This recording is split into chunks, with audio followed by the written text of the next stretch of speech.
Thank you. Hello, everyone. I'm going to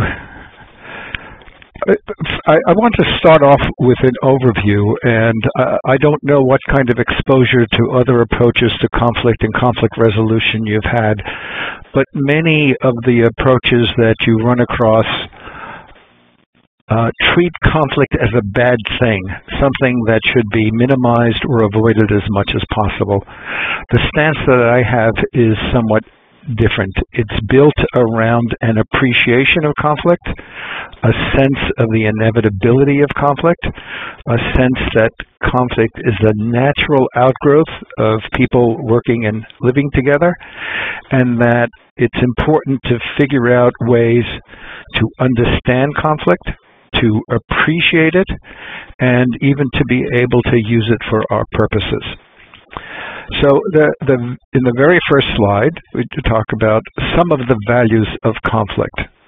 One of the most important is conflict allows for the airing of problems, a way in which one can, you can't address problems that haven't been brought to your attention.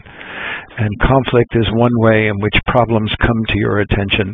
So if you think of conflicts that come to you as pointing you to a problem to be solved rather than an annoyance impeding your ability to work on what you want to work, you might come to appreciate it in a different way. Another value of conflict is the expression of dissent. We cannot have disagreements without having some way of dissent being expressed. So that's a second value of conflict. Related to that and similar is the surfacing of discontent, especially for people who are running laboratories or involved in large-scale collaborations involving people scattered across different geographical areas or within different institutions or even within the same institution. Discontent is naturally going to emerge. I've never heard of a workplace situation where it doesn't. Conflict allows for the surfacing of this discontent, and just like problems, discontent can be addressed. And finally, conflict is widely regarded as one of the major sources of change. Now, if we move on to the next slide, it's important at the beginning, while we're talking about celebrating conflict, we want to differentiate between hostility-based personal conflicts and disagreements, cognitive or substantial or even value disagreements.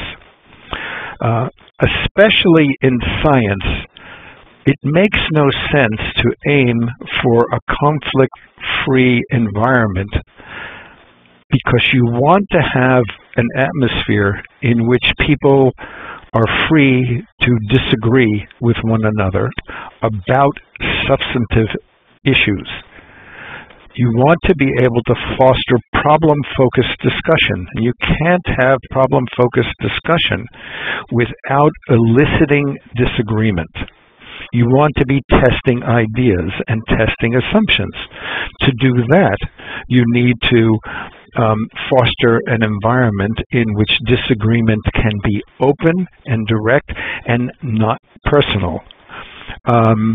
Now, we all know at the same time that especially in fields like science, where people are deeply invested in their work, although the disagreement might be a conceptual one or a methodological one, at the same time, it's hard sometimes to separate our person from the ideas and methodologies that we espouse or employ.